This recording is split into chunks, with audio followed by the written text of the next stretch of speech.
October 16th, 1968. In midst of civil rights and racial crisis in this country, two black Americans, Tommie Smith and John Carlos from San Jose State, representing the USA track team at the Mexico City Olympic Games, finished first and third in the 200-meter final.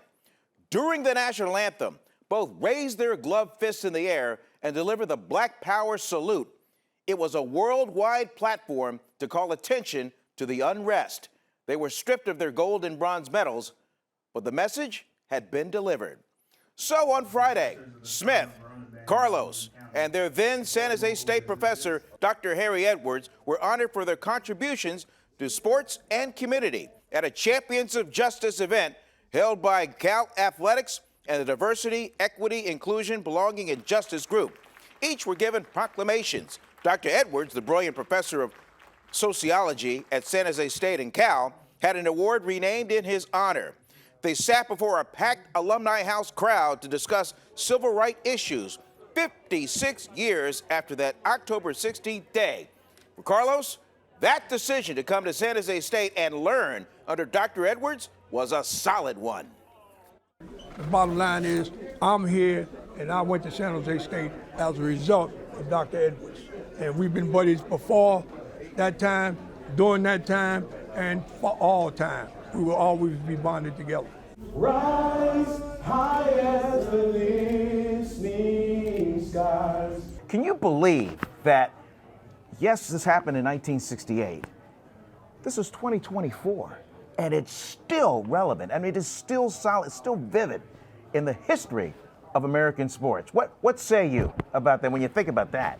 Well, you know, I think actually when we were youngsters, we had a vision, a new paradigm in terms of us being the lighthouse for society, because we felt that we were having issues of race relations here in the United States, but we felt that people on the far ends of the earth were having the same situation.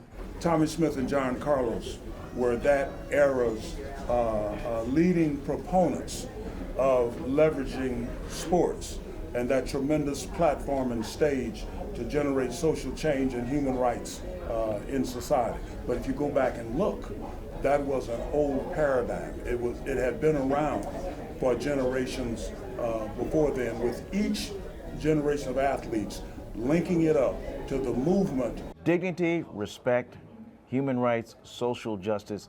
I don't know if anybody's ever asked you this, but did a little like bird or something like tap you on the shoulder and go, maybe you shouldn't do it?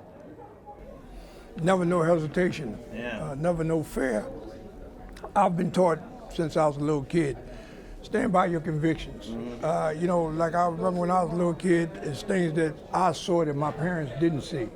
And I took the initiative to do what I felt was right. I took a little licking from my dad because he didn't understand. But once in time passed and he did gravitate to where my mindset was and my vision, he came to me as a man and apologized and told me, son, I was wrong, you were right all the time. I stuck by my guns relative to what I believe in terms of equality in this country and to fight for equality. In turn, now here we are 55 years later, where 55 years ago we were the villains, the bad boys of society, so to speak. Now they're looking at us more in the auspice of being a hero, being a role model. So if you believe in what you're doing and you're doing it for the right reasons, you will gravitate to the top. Part of the point was, we're not a bunch of bums crying out for a handout. We're speaking up for justice and freedom. Look at these great athletes. Look at what Bob Beamon did. Look at what George Foreman did. He's out there waving a flag. He's not anti-American. We're speaking up for justice and freedom. But we knew that the point that we were trying to make was to get before the world that we're not just talking about a civil rights problem here. We're talking about it was the Olympic Project for Human Rights. And that's what we were speaking to. Bridging athletics, academia, and activism. It seems like all the time you're being honored, you're being praised, you're getting awards, you're being recognized. How were you affected every time you were showered with this love and appreciation? You know, you sit back, you talk about how many people come and wrap their arms around us and want to be with us. And I'd sit back and I remember other times where we were coming after Mexico City, if someone took out a camera, you see people running like insects trying to get away because they don't want to be associated with us.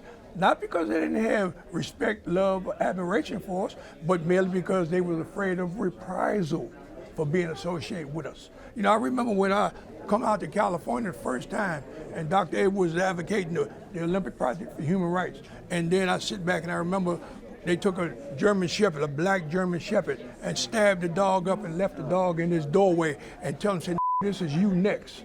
You understand? They thought that they would intimidate us and run us away, but they didn't do nothing but fortify us that much more to let them know, yeah, we going to come at you bigger now, harder now than ever. We'll never disperse and leave what our call is. So what's happening now? It's all a part of the circle, man. We just sitting back and working on our dimples more now than ever before. Tommie Smith participated in this event by Zoom, unable to travel.